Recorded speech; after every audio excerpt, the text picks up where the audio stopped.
Bonjour. Voilà encore une interview de notre ancienne étudiante de notre université qui a travaillé en France. Bonjour, présentez-vous s'il vous plaît. Bonjour, je m'appelle Véronica Michena. J'ai terminé l'université pédagogique et la faculté des langues étrangères l'année passée. Et voilà, je suis allée en France 2 fois. Et quand est-ce que vous avez commencé à apprendre le français? Je commençais à apprendre le français à l'école dès ma première année, à l'âge de 7 ans, je crois. Alors ça fait 10 ans à l'école et après à l'université 5 ans. Ça fait 15 ans d'études. Ouais. Et comment avez-vous décidé d'aller travailler en France? Comment avez-vous reçu l'information sur ce programme Work and Travel in France? La copine de mon groupe m'a proposé d'aller en France car elle a déjà séjourné. C'est pour ça qu'elle a proposé à moi et à ma copine. Nous sommes allés nous 3 en France et pour apprendre la vie parisienne car on apprend le français depuis longtemps. C'est pour ça qu'elle nous a proposé et on a eu de la chance. Et c'était le programme Work in France et le bureau se trouve à Nijni Novgorod. Voilà. Et vous ne regrettez pas votre décision d'aller en France? Non, mon français s'est amélioré et c'est plus facile de communiquer en français. Et voilà, on me fait des compliments. Les Français même, oui, ils me demandent où avez-vous appris le français car c'est très bien, vous parlez très bien. Mais on me prenait pour l'italienne. Je ne sais pas pourquoi, car peut-être à cause de mon accent bien sûr, mais mon apparence, je ne sais pas, on m'a dit que je suis italienne, donc pensez. Voilà. Et où exactement étiez-vous en France? Dans quelle ville? J'étais à Paris. La région parisienne? Île-de-France. Et comment trouvez-vous toutes les curiosités de la France? Bien sûr, on savait tout par les livres, oui. On a fait même une promenade à travers de Paris, si vous vous souvenez, avec Émilie Nichna. Voilà, on savait tout, mais c'était académique. On n'a pas visité, c'est pour ça. On a visité tout, le Louvre, Tour Eiffel, tout ça, tout. On a visité dès les premiers jours. On est allé visiter Paris. Et quand nous interviewons les étudiants qui ont travaillé en France, nous leur posons une question et parler de votre arrivée.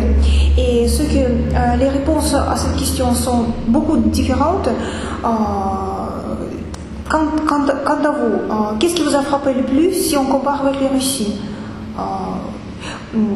Comment trouvez-vous votre arrivée en France? C'était pas très difficile, mais quand même, ça frappe, car c'est notre pays, c'est pas notre ville même, c'est notre pays, c'est notre culture, notre tradition. Et c'était très difficile de trouver un logement. Et la langue française, on a peur de parler. Quand je suis venue, j'avais vraiment peur de parler français, car j'avais peur de faire des fautes. Mais une fois, une Française m'a dit, n'ayez pas peur, car on va vous corriger. Alors après, je me suis sentie un peu plus léger et j'ai commencé à parler français. Voilà. Mais avant, j'avais vraiment peur. Voilà. Et donc, pour vous, ce n'était pas difficile de surmonter les barrières de la langue? Non, je suis surmontée. Et voilà, c'était comme une épreuve pour moi. Et quand vous travaillez, en qualité de qui avez-vous travaillé? Et comment votre ménagère vous a-t-il traité? La première fois, je travaillais dans un restaurant luxueux de luxe. J'ai eu de la chance car c'est un restaurant connu pour sa cuisine traditionnelle. Car ce sont de vrais plats exquis, savoureux. Et c'est un restaurant à la française. Voilà, et il est très ancien. Et je travaillais comme chef de rang, mais j'ai jamais travaillé. Je suis arrivée au resto, on m'a rien expliqué. Vas-y, prends le plateau et vas-y. Je savais rien, c'était vraiment très dur, mais après je me suis habituée, c'était plus facile. Et grâce à ce restaurant, j'ai appris comment il faut servir à la française, qu'il y a toujours 3 plats, mais c'est toujours avec Nijni qu'on a appris, la cuisine française.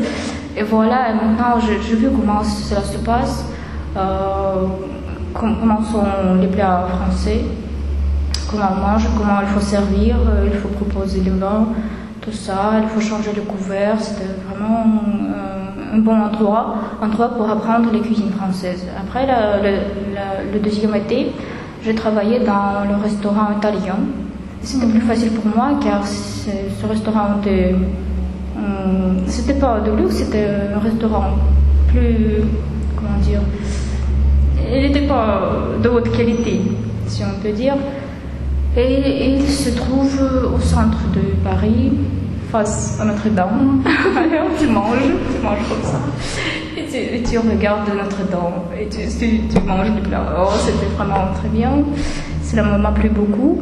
Et il y avait beaucoup de touristes, beaucoup, car il se trouve sur la place où il y a beaucoup de touristes. Ils parlent l'espagnol, l'anglais, tu pratiques toutes les langues, le français, même le russe. Il y avait des clients russes. Alors, c'était plus facile dans le deuxième restaurant. Mais voilà.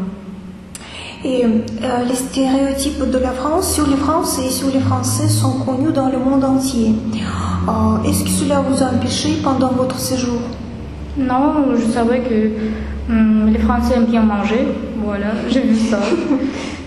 Ils aiment bien sortir, faire des soirées et boire du vin, car toujours leur plat est accompagné d'un bon vin. Bien sûr, le vin blanc avec du poisson et le vin rouge avec de la viande. C'est pour ça, cela m'a pas frappé car je savais tout ça et voilà, j'ai appris, j'ai vu. Et comment les Français accueillent les étrangers? C'est facile de... Oui, ils sont gentils, ils voient que vous êtes étranger et on ne s'énerve pas, on est calme. On explique tout. Et voilà, quand on est arrivé, la dame qui s'occupe des étudiants russes, Marianne, elle nous a expliqué tout, comment il faut faire, comment ça marche, les traditions qu'il faut faire les rendez-vous. Quand tu arrives à quelque endroit, il faut d'abord faire un rendez-vous. Il faut prévenir. C'est pour ça qu'en Russie, il n'y a pas ça.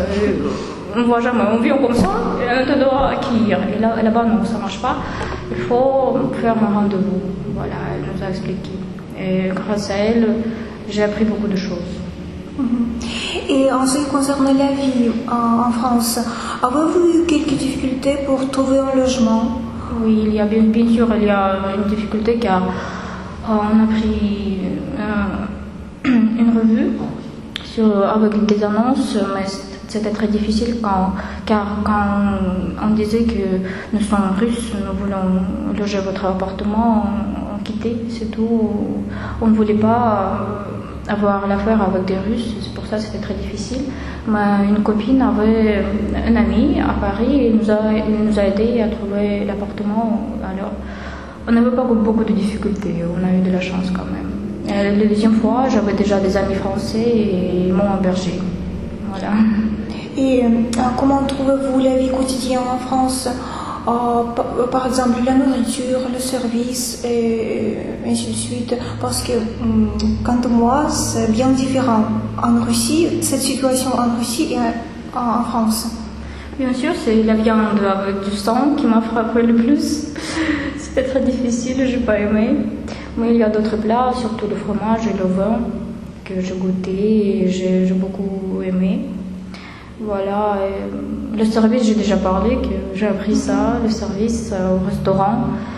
Et d'autres, je peux dire que les Français n'aiment pas beaucoup les immigrants, car il y a beaucoup d'immigrants, il y a les quartiers chinois, il y a les quartiers arabes, c'est pour ça ils n'aiment pas beaucoup, et les Français, ils n'aiment pas beaucoup. Voilà, mon français est plus académique. Je parle pas bien, excuse-moi. Mais voilà, je dis, au lieu de je suis, vous avez remarqué, je ne veux plus, excuse-moi. Voilà. Et grâce à mon séjour à Paris, j'ai amélioré mon français. J'ai appris c'est quoi la vie parisienne, la vie française. beaucoup aimé. C'est que Paris, c'est la capitale et à Tchibouxary, par exemple, notre ville natale, ce n'est pas assez grande que Paris. Et comment trouvez-vous les rapidités, peut-être le transport, le trafic? Bien sûr, le trafic il est plus accéléré. Il y a le métro, il y a les bus, il y a les voitures, il y a les embouteillages, il y a tout, comme à Moscou à peu près, mais il y a beaucoup de touristes.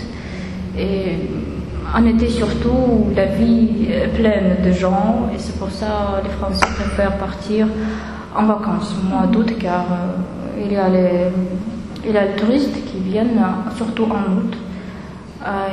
Les Français partent en vacances loin de Paris pour ne plus voir cette ville avec beaucoup de gens, avec ce trafic, cette accélération, ces embouteillages. Ils s'énervent quand même, bien sûr, on peut les comprendre. Mais surtout que les gens qui ont vécu à Moscou, c'est la même chose, je crois.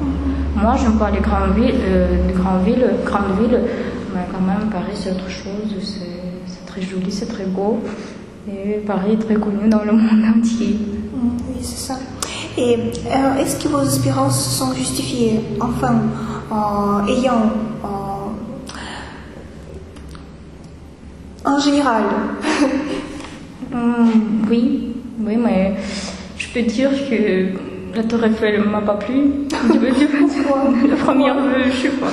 Je pensais qu'elle est plus élégante, elle est plus haute, elle est comme ça. Mais c'est juste une construction, c'est tout, il n'y a rien.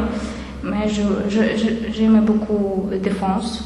C'est tout à fait autre de Paris. Ce sont des constructions faites en glace, tout ça, ça brille. Et c'est pas comme Paris. Mais quand même, les Français n'aiment pas la Défense. Ils n'aiment pas ce quartier. Et ils m'ont dit que c'est bizarre. Ça ne correspond pas à Paris. Ils n'aiment pas beaucoup. Car elles sont conservatives, je crois, un peu. Car elles aiment Paris, c'est avec des petits bâtiments, car il n'y a pas de gratte-ciel. Comme vous savez, ce sont des vieux bâtiments. Et voilà, ils n'aiment pas la Défense. Moi, j'ai aimé beaucoup. Voilà.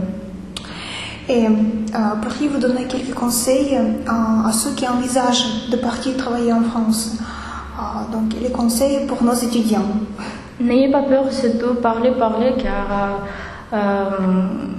il faut pratiquer la langue, il faut parler, il faut apprendre des choses. Et si tu vas te taire tout le temps, ça va pas marcher. Il faut parler, il faut pas avoir peur, il faut aller, il faut visiter. Quand on est jeune, on n'a pas de famille, on a des forces pour faire des voyages, il faut y aller. Ça vaut la peine, je peux dire. Oui. Donc, merci d'avoir répondu à notre questionnaire. J'espère que ce ne sera pas votre dernier séjour en France. Bonne chance. À bientôt. Merci. Bonne chance à vous.